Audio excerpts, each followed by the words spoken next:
raise your hand if you know our First Amendment right. If you didn't raise your hand, then this is the perfect speech for you. According to a survey conducted by the 2020 Annenberg Constitution Day Civics Survey, out of 1,009 people, 19% of people didn't know a single freedom in the First Amendment speech. Hello, my name is Logan Thompson, and I'm going to be discussing the First through the Third Amendment right that we are provided as U.S. citizens. By the end of this speech, you will acquire more knowledge on our amendment rights and will allow you to explore certain rights that maybe you've never used before. So let's go over the First Amendment, which states, Congress shall make no law respecting an establishment of religion or prohibiting the free exercise thereof, or abridging the freedom of speech or of the press or the right of people to peacefully assemble and to petition the government for a redress of grievances. These rights were important to establish because they ensured that individuals could think, speak, and act freely without fear of being punished for disagreeing with the government. Some college campuses have the right not to be offended speech policies, which is completely fine, but these go against our freedom of speech because you are entitled to your own speech, and that speech is protected most likely. Some of the speech that is not protected is, for example, if you yell, "He has a gun," in a movie theater.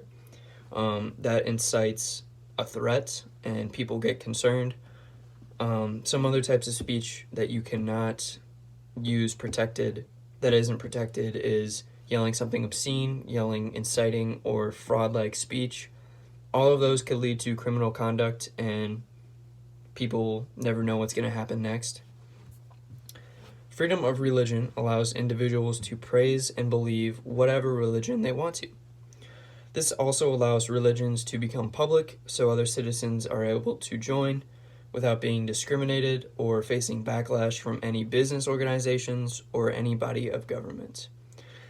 The freedom to peacefully assemble is going out like next to your local government and writing on a sign something that you disagree with that you want to see change.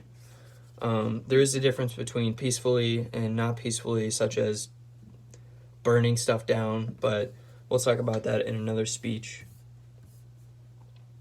Now, the right to petition the government means to gather signatures in support of a cause and to lobby legislation bodies for or against a legislation. Now, a good example for this is, let's say, our local body of government is abolishing gay rights or something like that. You are allowed as a U.S. citizen to come up with a petition and get a bunch of people to sign it in order to change that legislation. Now, the second most controversial amendment states, a well-regulated militia being necessary to the security of a free state, the right of the people to keep and bear arms shall not be infringed. This amendment supports the right to own firearms at home for self-defense, or to legally take it to a shooting range and shoot it when you want to. According to a magazine article, repealed the Second Amendment written by the America Press, each year in the United States, approximately 30,000 people, or 80 per day, are killed from gun violence.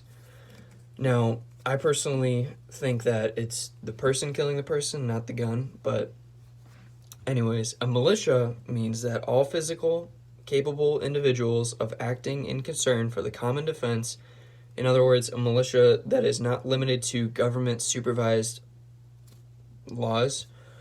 That pretty much means, I don't know any militias that are in the U.S. today, but the best example for that is, let's say there's a high-class person or a celebrity or something like that. I would say a militia is their security team because they have weapons on them, and if anyone just tries to attack them, then they have the right to protect their client.